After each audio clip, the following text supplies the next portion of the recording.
동생들 안녕, 영규형이야. 자, 오늘 이 컨텐츠 어떤 컨텐츠냐면 내가 제일 아끼는 컨텐츠야.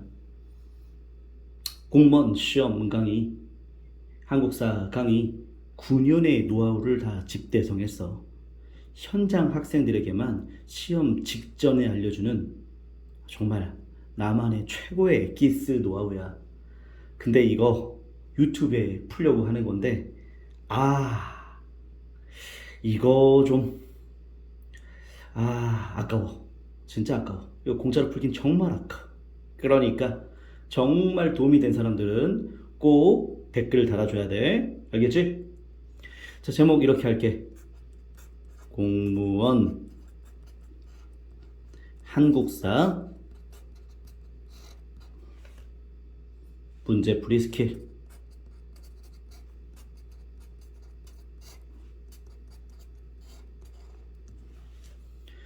자, 제 1편이야. 제 1편 잘 푸는 법.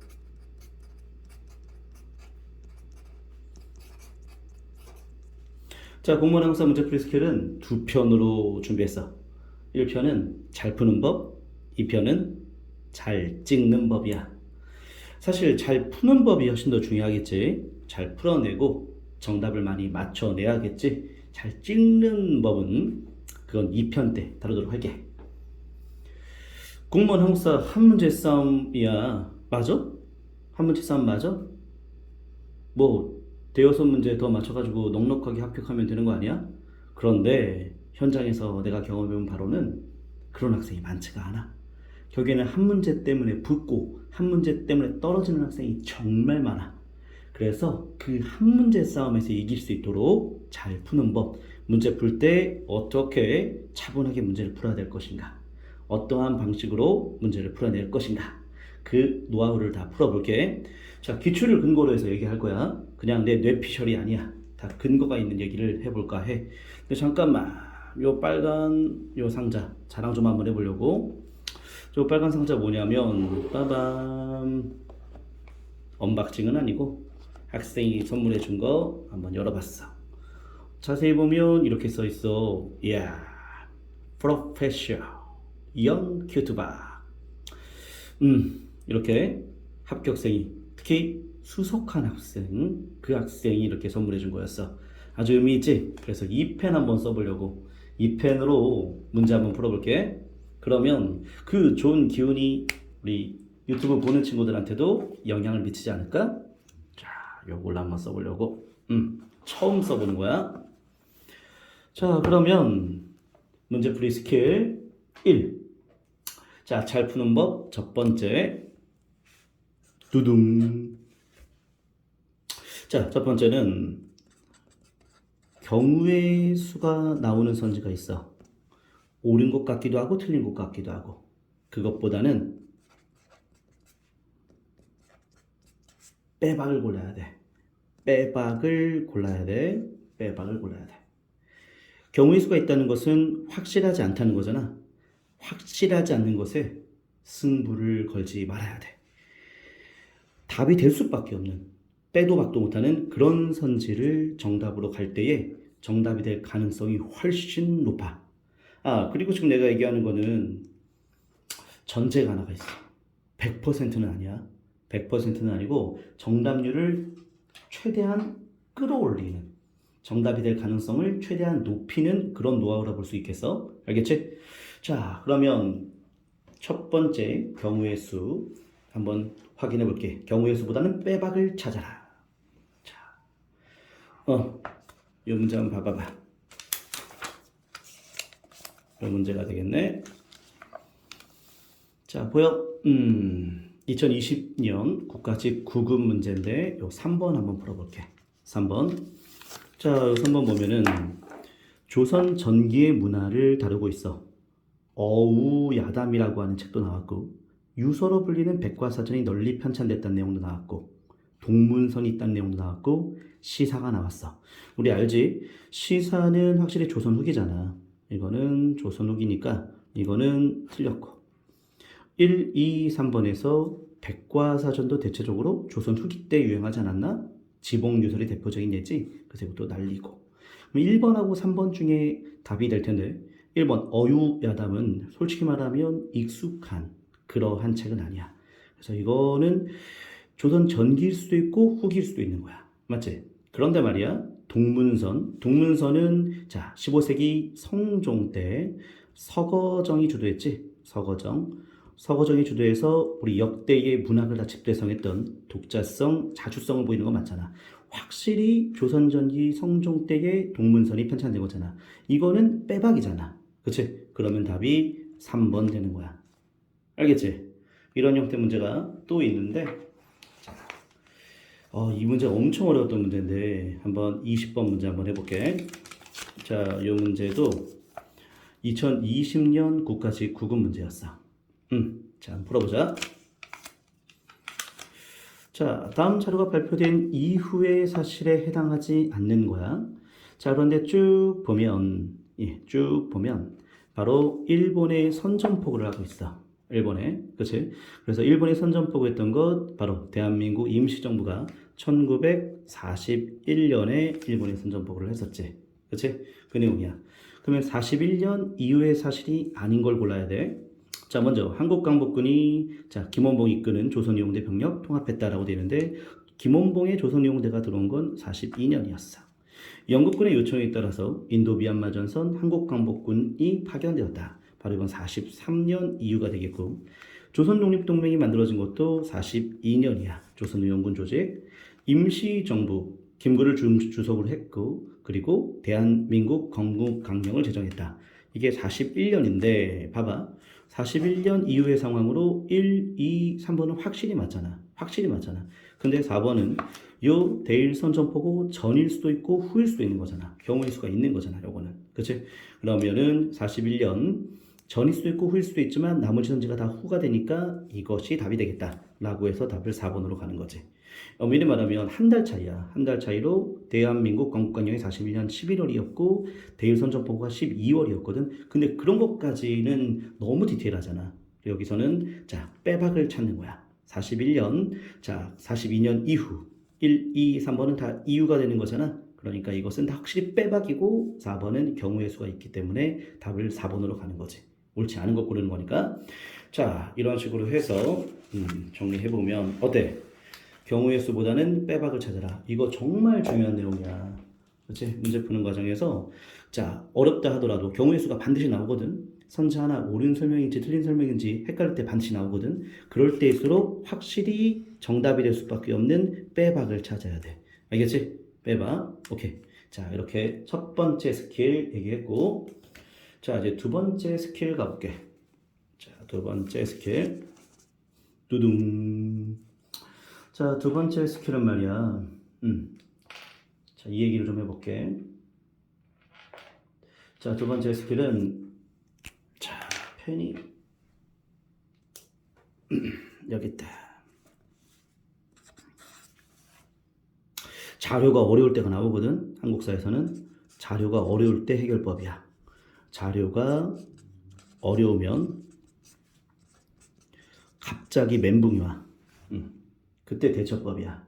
그때는 자료가 어려우면 선지부터 확인하면 의외로 쉽게 풀 때가 있어.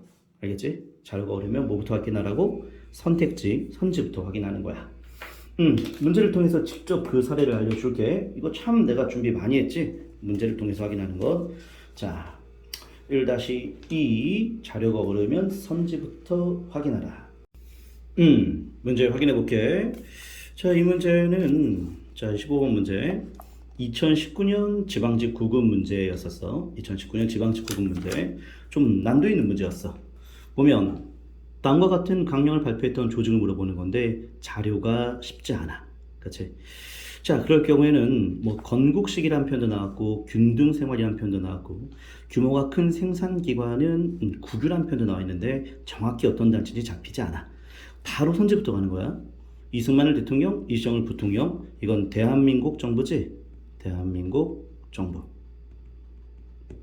자, 그 다음에 2번 자유시참변을 겪고 러시아 적군의 무장해제를 당하였다. 자유시참변 인해서 피해를 당했던 건 대한독립군단이었지. 3번 자화합작위원회를 조직하였고 자화합작 7원칙을 발표했다. 이 자화합작위원회에 대한 내용이네. 자, 미국 OSS, 미군 전략정보국 OSS 지원하에 국내 진공작전을 준비했다. 자, 이건 한국강복군이지. 한국강복군. 되겠지? 자, 그런데 말이야. 지금 건국에 대한 내용이 나와 있고, 균등이라는 표현과 규모가 큰 생산기관에 대한 국유 이런 표현 나오는데, 먼저 대한독립군단은 건국 시기하고는 좀 거리가 멀지. 그 2번 지원해고. 그리고 자, 대한민국 정부가 출범했는데 건국 시기 때는 이렇게 하겠다라는 내용이 적절한가? 논리적으로 안 맞잖아. 건국되면 이렇게 하고자 한다라고 했잖아. 대한민국 정부는 이미 출범한 거지. 그러니까 1번도 논리적으로 맞지가 않아. 자, 그러면 3번하고 4번 싸움이 되는데 여기서는 자화합작위원회가 건국 시기 때 이렇게 균등생활을 하겠다? 좀 어색한 면이 있어.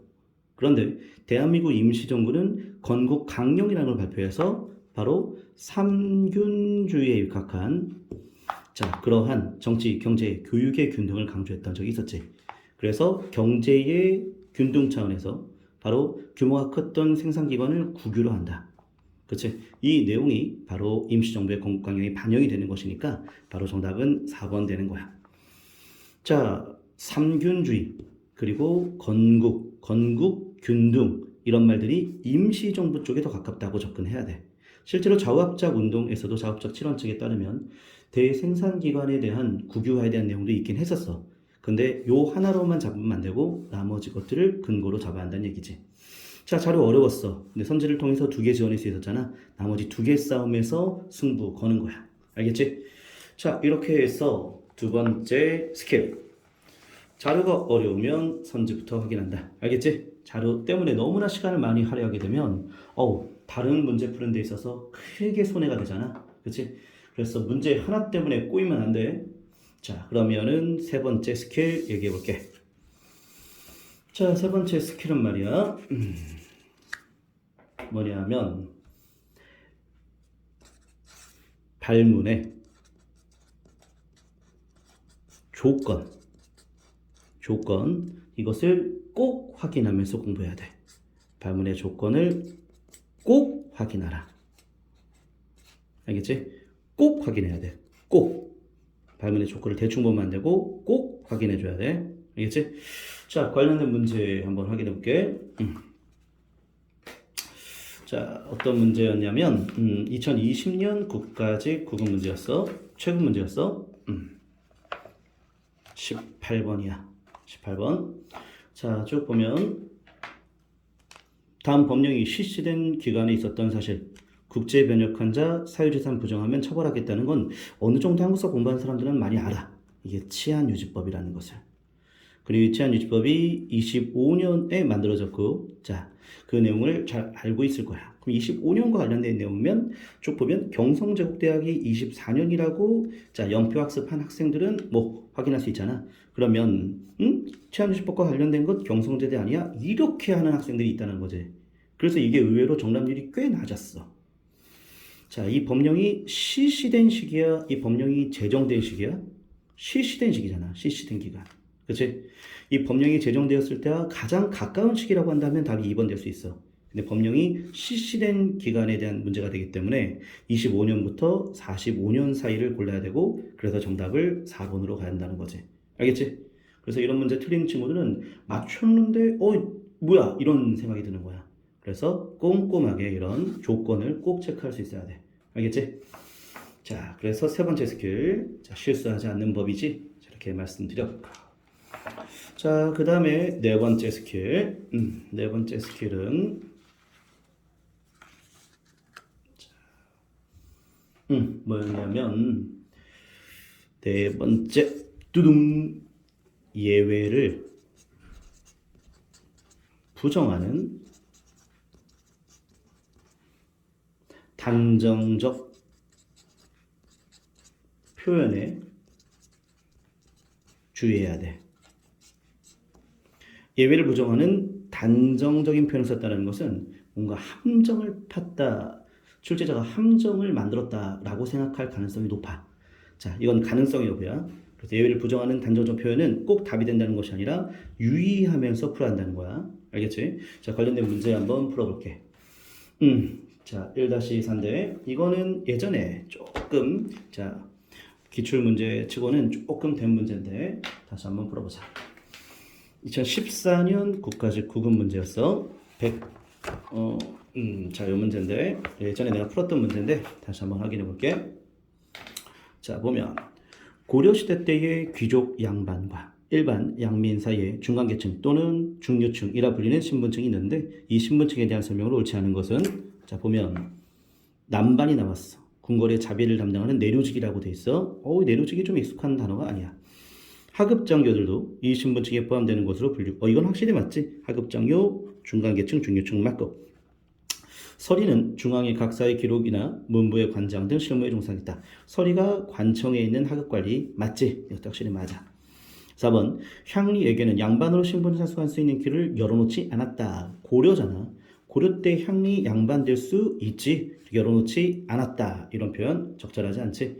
자, 실제로 주연 공거법이라고 있잖아. 향리도 과거볼 수 있었다는 내용인데 남반을 또 내로직이라고도 한다는 건데 이 문제에서는 향리는 양반 신분 상승하는 길을 열어놓지 않았다면 완전히 원천 차단이잖아. 완전한 단정적 표현이잖아.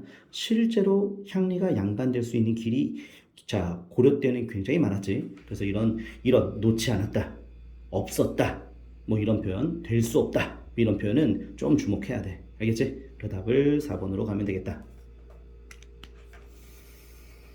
자, 이렇게 해서 네 번째 스킬 얘기했고, 자, 이제 다섯 번째 스킬. 자, 다섯 번째 스킬.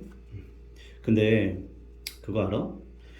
요즘 영상 화려한 거 많잖아. 그리고 막 컴퓨터 디자인, 그래픽 이런 거 잘하는 사람 정말 많잖아. 근데 나 그런 거 안 하고 이렇게 써가면서 하는 이유가 뭔지 알아? 내가 아날로그 감성이라서 그것도 있어. 그것도 맞아. 아날로그 감성 맞아. 나는 디지털 카메라보다 필름 카메라가 더 익숙한 세대이기도 하지. 그리고 어렸을 때부터 일기장에다가 일기를 쓰는 걸 참 좋아했었던. 그런데 만약 그런 것보다 더 큰 건 뭐냐면 영상 제작하는 과정에서 시간 너무 많이 뺏겨. 차라리 이렇게 하나씩 써가면서 마음에 대한 그런 뭐라고 할까 유튜브에 대한 그런 부담감 이런 것들을 최대한 줄이고 싶었던 거야. 그래서 아날로그로 하는 거야. 이렇게 여기다 이렇게 하나씩 쓰지? 그러면은 이거 쓰다가 틀리면 안 된다. 약간 라이브 같은 느낌이야.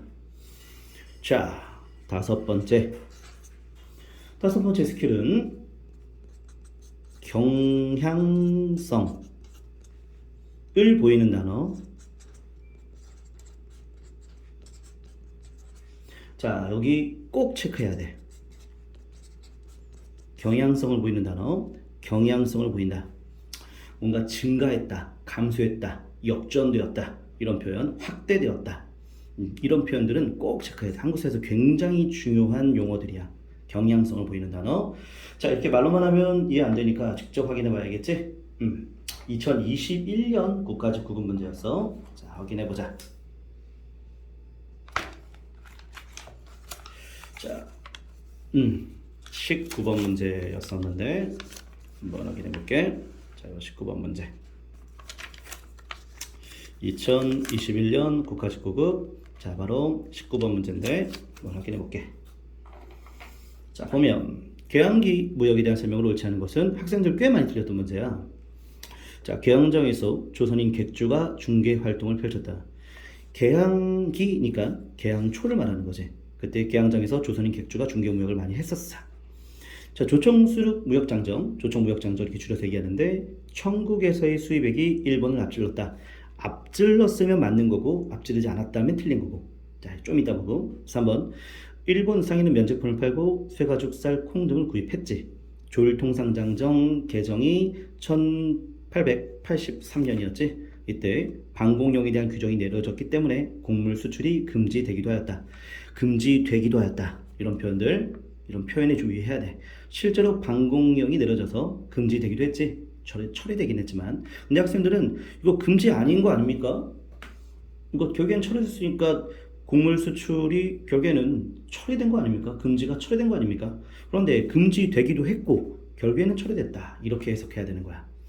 2번 선지, 청국에서의 수입액이 일본을 앞질렀다. 실제로 조청산민소 무역장정으로 청국의 수입액이 증가한 것까지 맞아. 증가한 것과 일본을 앞질렀던 것은 같은 말이야? 전혀 그렇지 않지. 일본을 앞지르진 않았어. 그치? 자, 일본을 앞지르진 않았어. 증가한 것일 뿐이었지. 청일전쟁 전까지도 일본을 앞지르진 않았어. 자, 이 청나라가 한 무역 비중이 한 45, 그 다음에 일본이 55, 여기까지는 따라갔지만 뒤집지는 못했다는 거지. 그래서 앞질렀다. 이런 표현은 잘못됐다는 거야. 이런 표현, 이런 경향성을 이런 표현, 이런 것들을 놓치면 안 되는 거야. 그렇지? 정답은 그래서 2번 되는 거지. 아, 굉장히 중요한 얘기지. 경향성을 보이는 단어는 꼭 주목해야 돼. 자, 이렇게 했고, 자, 그러면은, 자, 또 공무원 항목사 문제 풀이 스킬 이제 6번째. 자, 7가지를 준비했어. 7가지. 6번째는, 자, 이거는 많이 문제 푸는 과정에서 적용되는 사례는 아닌데 가끔씩 언급될 때가 있어. 출처야, 출처. 출처가 나올 때가 있고 또 안 나올 때가 있는데, 만약 혹시 출처가 나온다면 그것도 하나의 단서로 주어졌다는 거야. 출처도 정답의 단서이다. 알겠지? 단서이다. 자, 관련된 문제 한번 풀어볼게. 바로 1-2호 17번 문제야. 자, 17번 문제. 2020년 지방직 9급 17번 문제였는데 한번 풀어볼게. 자, 밑줄 친 새헌법이야. 새헌법. 이 새헌법에 대한 내용이 쭉 남아 있는데 단서는 바로, 자, 허정이라고 하는 사람이 바로 국무총리가 된다. 내각 책임제 정부로 한다라고 돼 있어. 자, 그래서 이 새헌법으로 인해서 내각 책임제 정부가 나온다라는 얘기인데 출처가 경향신문인데 1960년으로 돼 있어. 그럼 1960년에 있었던 새헌법 내각 책임제 정부의 헌법, 이때 양원제가 있었잖아. 그치? 민원, 참여연, 양원제에 대한 내용이 되겠지. 그치? 1960년이라고 이 출처를 단서를 줬잖아. 그치? 그러니까 1960년의 상황이 헌법으로 연결해야 되는 거지. 그치? 그런 문제였어. 상당히 좋은 단서가 되지? 자, 출처도 꼭 확인해 줘야 돼요. 출처. 그치? 이렇게. 됐고. 자, 그 다음에, 자, 마지막 7번째의 문제풀이 스킬. 잘 푸는 법이지. 7번째.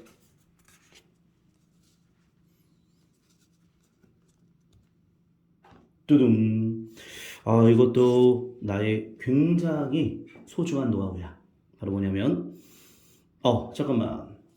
지금 진행하는 문제풀이 스킬 이거는 다 나만의 노하우야. 솔직히 얘기할게. 동영상 유튜브 올리는 과정에서 다른 자료들도 참고할 때가 있거든. 근데 이거는 참고를 전혀 하지 않았어. 정말 박용규 한국사, 동행 한국사만의 스킬이야. 그래서 이게 실제 시험장에도 잘 적용됐으면 좋겠다. 알겠지? 자, 7번째.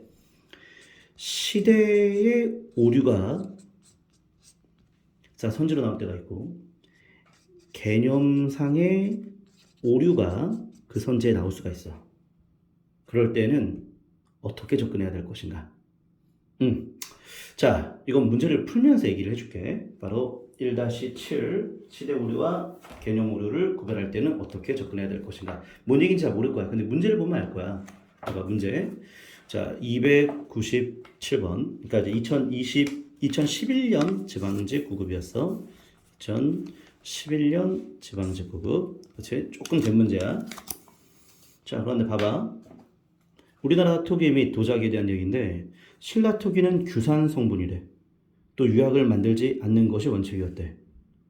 자, 그리고 고려 청자는 물에서 묽어지고 불에 굳어지는 자토로 모양을 만들고 무늬를 새긴 후 유약을 발라 1200도래. 이런 거 공부한 적 있어? 이런 거? 이 신라 토기가 규산 성분이라는 거 공부한 적 있어? 그리고 4번 선지. 조선 백자는 규산과 산화 알루미늄 성분으로 한대. 그리고 굳는 도수토가 1300도. 이런 거 배운 적 있냐고. 이런 거 배운 적 있냐고, 이런 거. 그런데 3번 확실히 배웠잖아. 분청삭이 청자의 백토에 분을 칠한 건 맞는데 이게 조선 후기야? 아니지. 고려 말이지. 고려 말 조선 초잖아. 14에서 15세기잖아. 다시 말하면 옳지 않은 것을 찾고 있는데 선지에서 개념의 오류를 만들어내서 틀리게 설명할 수도 있겠지만 그럴 수도 있어. 그런데 이렇게 시기의 오류를 제시할 때가 더 많다는 얘기야. 시기에 대한 오류. 그래서 시기에 대한 오류. 자, 또는 인물에 대한 오류. 또는 장소에 대한 오류. 또는 단체에 대한 오류. 그치? 또는 이렇게 먼저 오류를 제시하고 마지막으로 그 특징에 대한 오류를 제시하는 거야. 그 특징에 대한 오류를. 이건 가장 마지막이야. 알겠지? 시기에 대한 오류부터 찾는 게 바로 첫 번째 정답을 고르는 방법이 되겠다. 알겠지? 자, 그래서 시대 오류와 개념 오류 중에는 자, 어떠한 것부터 먼저 초점을 맞춰서 본다? 시대 오류부터 살펴본다. 알겠지? 시대 오류가 먼저다라는 얘기를 한 거야. 그렇다고 개념 오류가 없다라고 얘기할 수는 없어. 개념이 특징의 오류를 제시하는 문제가 나올 수도 있는데 대체적으로는 시대 오류부터 문제를 내기 때문에 그것부터 먼저 확인하고 그리고 시대가 다 옳은 설명이라면 개념 오류를 찾아보는 걸로 그렇게 하면 좋겠다. 어땠어? 자, 공문항서 문제 풀이 스킬 1편부터 7편까지 이렇게 진행했는데 잘 푸는 법. 자, 이제는 잘 찍는 법을 올려볼까 하는데 기대돼? 기대돼? 자, 아꼈던 거야. 근데 이거 풀었던 거야. 요게 문제 푸는 과정에 잘 적용됐으면 좋겠고 무엇보다도 내 소중한 꿈을 이루는데 소중한 컨텐츠면 좋을 것 같아. 네, 여기까지 할게. 영규 형이었어.